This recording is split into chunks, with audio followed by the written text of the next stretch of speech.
Long press EUC's volume down and FM button for 5 seconds to clear the pairing record.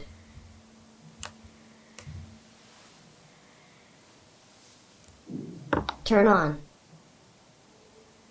EJEAS device power on. When the Quick 20 is on, press and hold phone button and FM button for 5 seconds. Remote control pairing. Enter pairing. Press any button of EUC to enter the pairing state. The blue light quick flicker. Remote control pairing successful. Connecting intercom. Pairing is successful.